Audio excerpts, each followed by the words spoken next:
La Escuela El Arado y el Mar presenta El cielo encapotado anuncia tempestad. El cielo encapotado anuncia tempestad. Y el sol tras de las nubes pierde su claridad.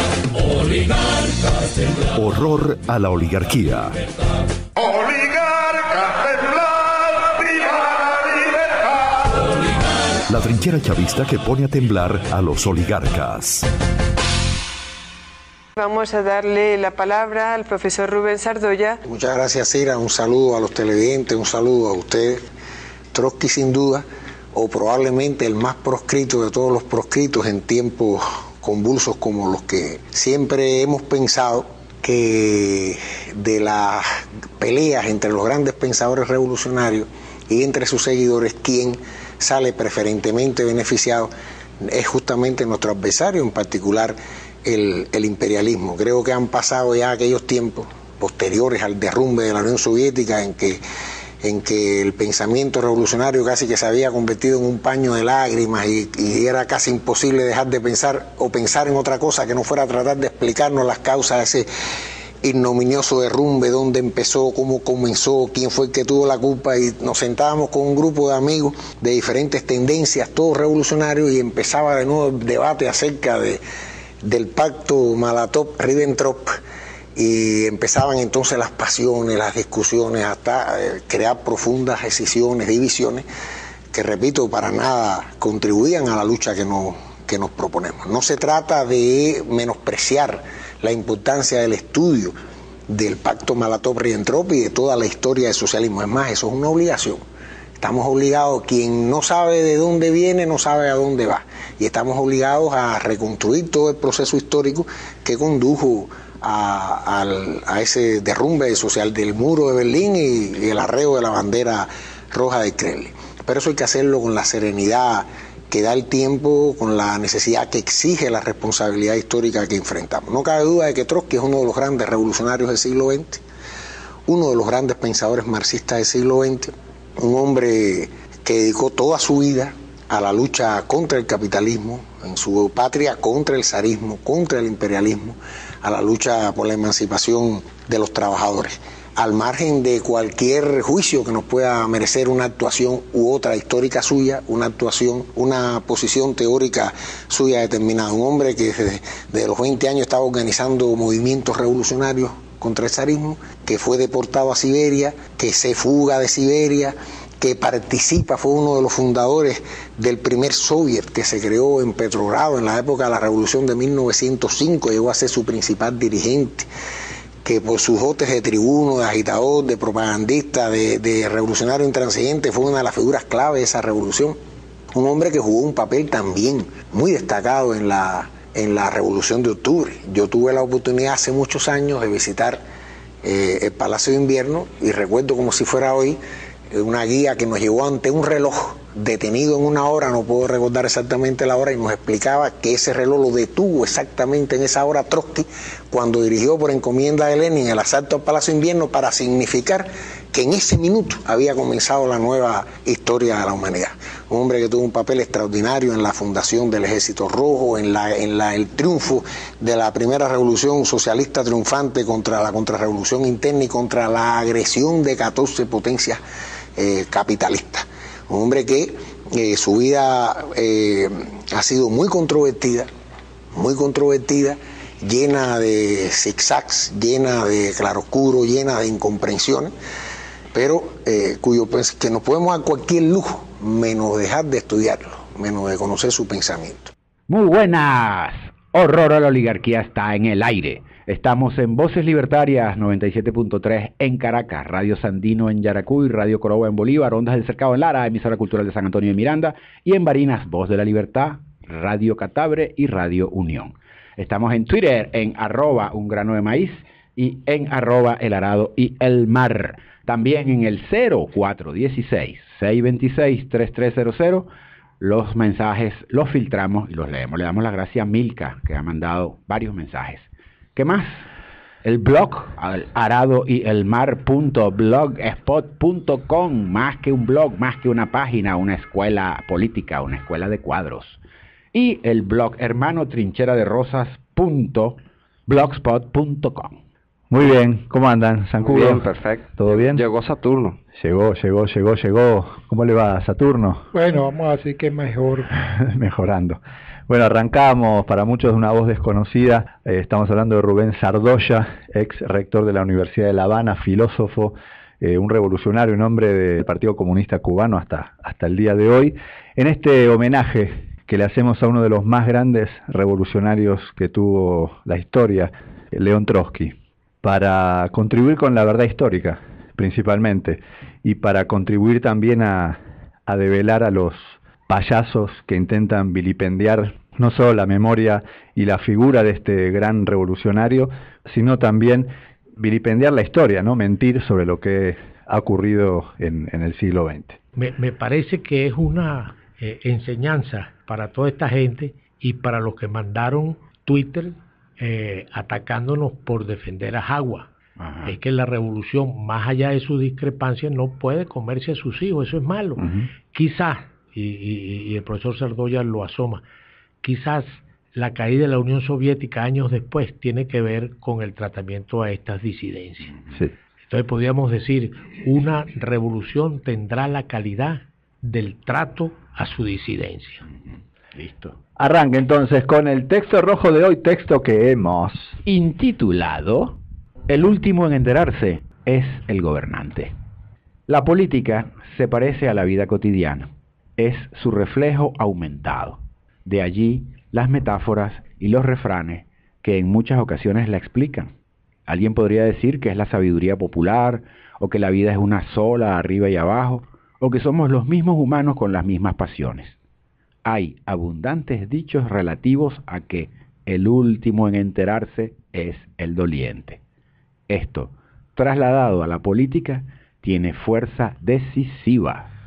Sí, decide la marcha de una revolución, por ejemplo, y de una revolución que tiene una responsabilidad histórica con toda la humanidad, en momentos tan críticos, cuando ya es una evidencia, y esto lo plantea Saturno siempre que puede, siempre que lo dejamos, en un momento muy crítico de no retorno, de peligro de la civilización, ¿no? Recuerdo Fidel siempre, en uno de los audios que colocamos hace poco, hace menos de un mes, hablaba de eso, sobre la dirigencia, y el gobernante tiene una responsabilidad muy, muy grande. Por eso tiene que estudiar la realidad, no puede estar alejado de la realidad. Claro, y el dirigente es el ejemplo a la población.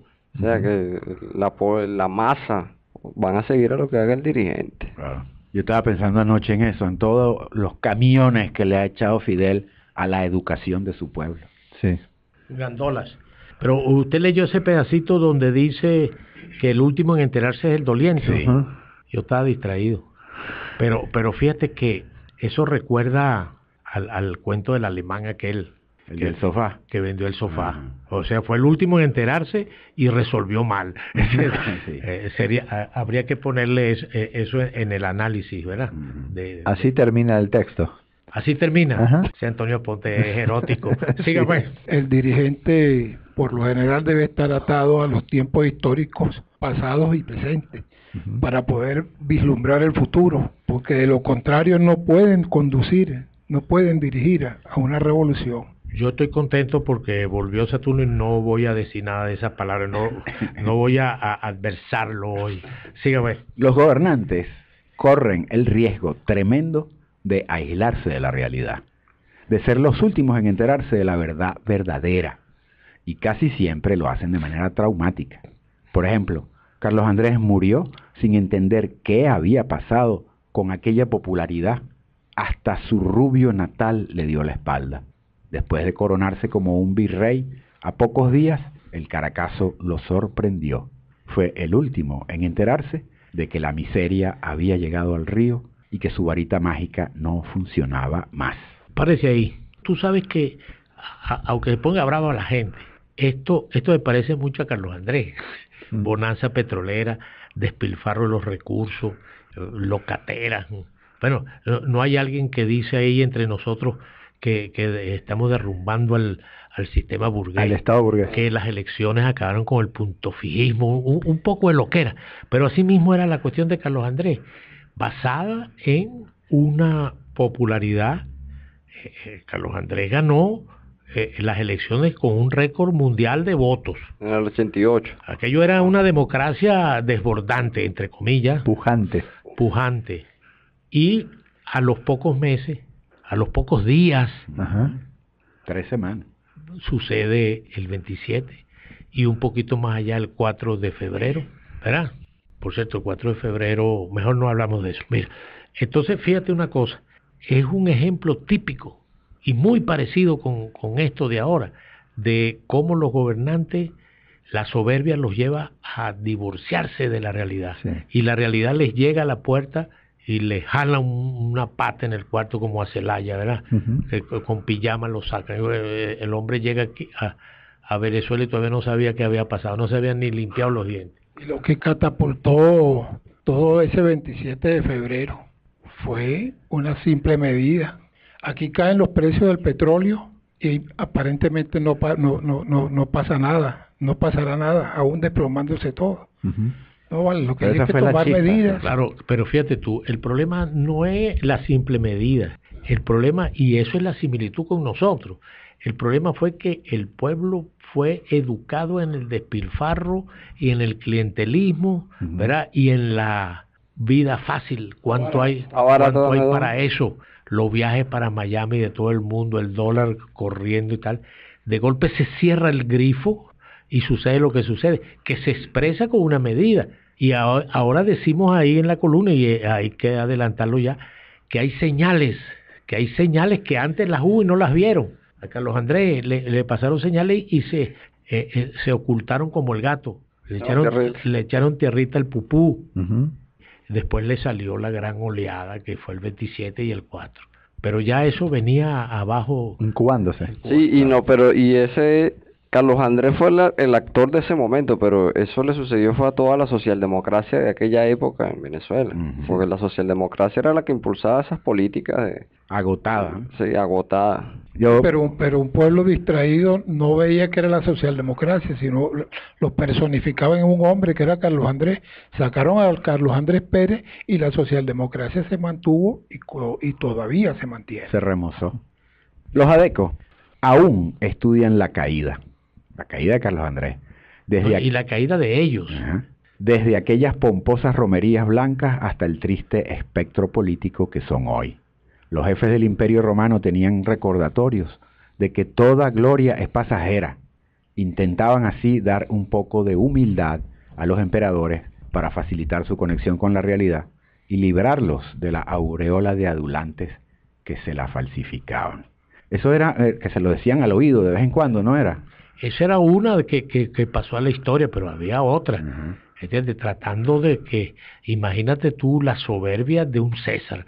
Sí. Que dominaba el mundo entero. Tenía que tener un contrapeso, pues si no se volvían locos. Bueno, eso en lo último de la historia de Hitler aparece esa soberbia. Hitler moviendo divisiones de tanques que no existían. Y ese tipo de cosas, pues. Se vuelven locos los gobernantes. Parece que les da una varita el diablo, ¿verdad? Sí, y se transforman, chicos. Tú ves un portero, lo nombran presidente, debe haber películas de eso, y se vuelven locos. Sí. Y entonces ya están estudiados, conocen historia, hablan de todo, como el adeco aquel que le preguntaron, ¿qué piensa usted de los países del tercer mundo? No, los extraterrestres existen. Dale, pues. Bueno, ese avestrucismo es triunfalista siempre, ¿verdad? Claro. Carlos Andrés es un caso de esa esquizofrenia. Carlos Andrés pierde. Y este gobierno también. Bueno, usted es un divisionista. No, mire, este gobierno también, sin duda, lo que están diciendo de las elecciones últimas y de la cuestión de Nacho y Nicho es una cosa horrible. A mí me ofende. Sí, correcto, por eso usted es así. Pero fíjate tú, Carlos Andrés pierde las elecciones de diputado o de senador, por Rubio, el Táchira. Ahora no sé por qué se lanza si él era... él era senador vitalicio, pero ¿verdad? La perdió en el juicio, sí. Entonces ahí está. Se lanza y pierde. Y después hablaba, como si él fuera el líder, de 2 años atrás. El pueblo me sigue y tal, pero señor, parecía un loco de esos marinos que queda a la orilla de la playa diciendo, eleven ancla, eleven las velas y tal, pero no tiene barco. Sí. El hombre parecía eso. Y se hizo una estatua en Rubio. Una estatua a caballo. Pero entonces fíjate tú, esa locura embarga, intoxica a los dirigentes, y hay que decirlo, a ver si se salva esto. Claro. El triunfalismo es contrarrevolucionario, se podría concluir. Pero te digo más, para acabar ahí están unas fotos del buró político del PSV. Entonces tú ves la gente. ¿Quién se atreve ahí a decir algo en contra de la corriente? A decir un momentico, el rey está desnudo, estas elecciones fueron una cagada. Nadie. Ver todo lo que ustedes ven ahí. Eso salió en Noticias 24 en la foto. Ninguno, sino puro aplaudir. Y eso le hace daño a la revolución. Claro. Ahí necesitan tener gente crítica, claro, muy crítica. Porque el pueblo enajenado, distraído. Y con cojones para decir las cosas. Se da cuenta de esas cosas. No, la realidad es la realidad. Después les soplan un 27 de febrero, pierden unas elecciones de estas parlamentarias. Tú sabes que están, óyeme bien, para que tú veas lo que asoma, nada más esto. Van a pedir enjuiciar a Jagua, a Ramírez, a Eulogio y a Drúbal, por lo del revolvito que agarraron por allá en Brasil.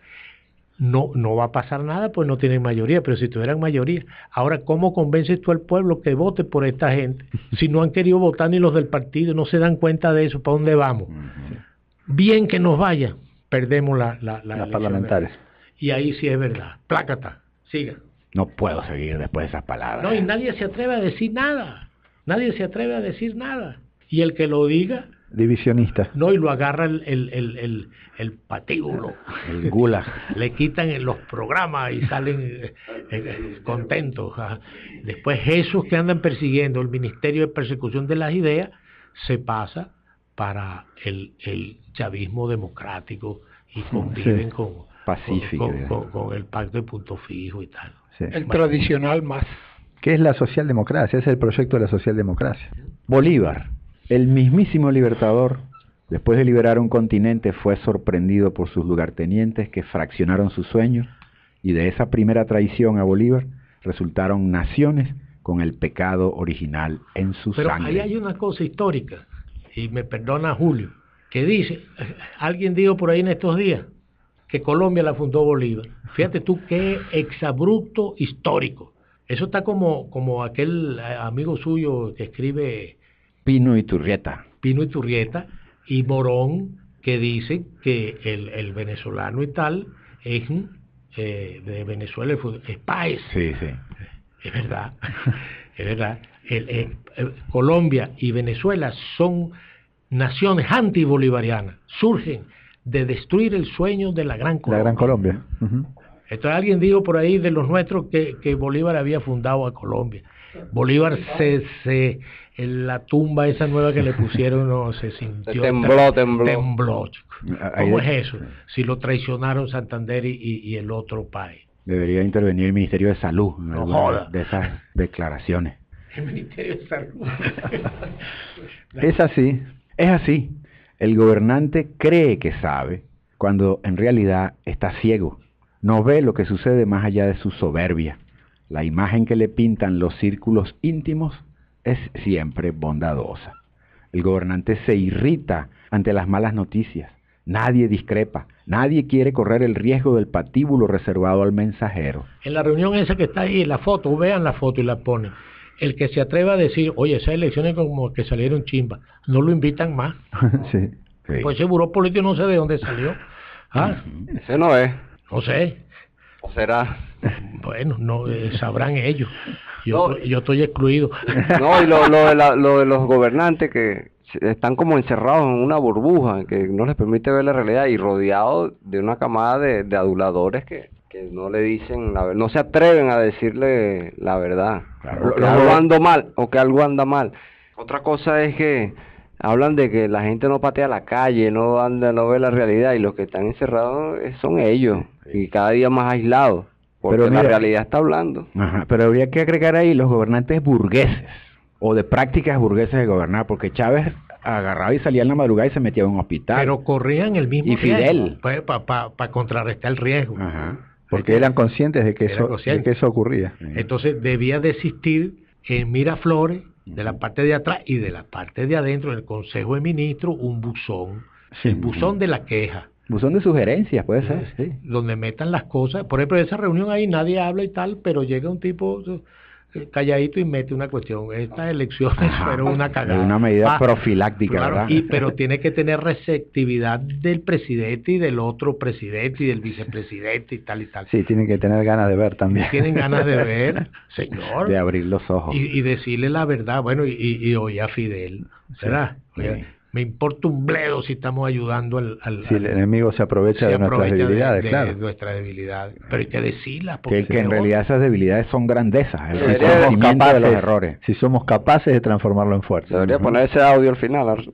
Vamos, lo repetimos. Claro. Estos gobernantes nuestros, rodeados de plumíferos y aduladores, no escapan a esta maldición. No ven las claras señales, siguen veloces por el camino de la entrega, a tal punto que a los alabadores les cuesta seguirlo, justificarlo. Así sucedió con los cantantes protestados y lamentablemente el error se repite cuando a elecciones internas con altísimo porcentaje de abstención las transformamos en un triunfo histórico, en derrumbe del Estado burgués y cualquier otro disparate. Me acuerdo que una de las excusas para que vinieran los cantantes esto era que sí existía tolerancia del lado de la revolución, pero con los revolucionarios no hay tolerancia alguna. El que se atreve a decir algo va fuera del aire. Sí, ni tolerancia con los que son intolerantes frente al chabacanismo de ese par de necios. Está bien, somos tolerantes, perfecto. ¿Y por qué no vuelve Mario Silva? Hubo muchísimos mensajes en ese sentido. Incluso en un artículo en particular en Aporrea, dedicado a eso, a Mario Silva García. Avance pues. Lo primero es la evidencia de que la socialdemocracia en el poder escogió el camino del pan y circo. Cuando falle el pan, más circo. Y si falla el circo, apelan a la represión. Ahora intentan, en la mejor tradición de la cuarta, mover con subterfugios faranduleros lo que no puede la conciencia que ya nos abandonó. Esto ya sería suficiente mal agüero, pero hay más. La reacción de la gente, de la masa, principalmente de los cuadros medios, fue de tal magnitud que se asustaron los entreguistas y los cantantes se retiraron. Todo el tinglado de supuesta convivencia se derrumbó ante la reacción de la opinión revolucionaria.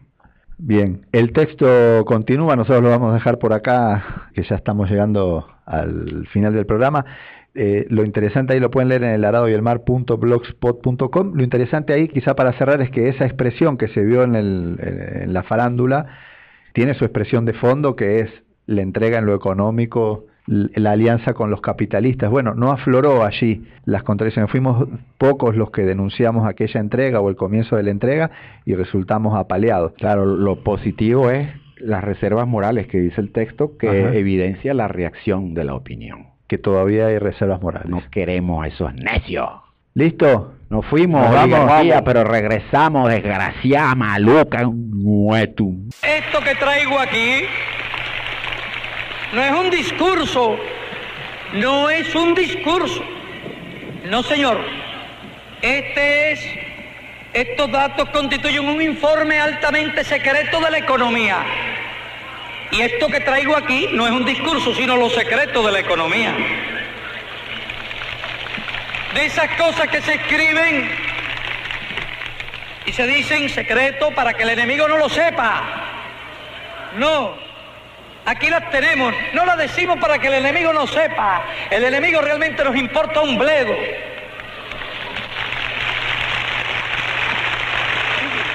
Y si alguna de las cosas que decimos las explota el enemigo y nos producen profunda vergüenza, bienvenida sea la vergüenza. Bienvenida sea la pena.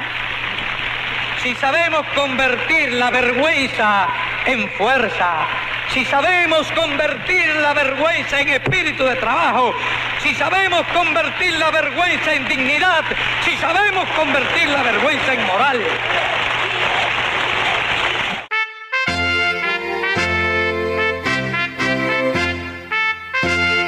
La Escuela El Arado y el Mar presentó El cielo encapotado anuncia tempestad. Horror a la oligarquía.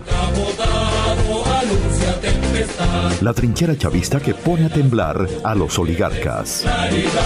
Oligarcas, temblad, viva la libertad.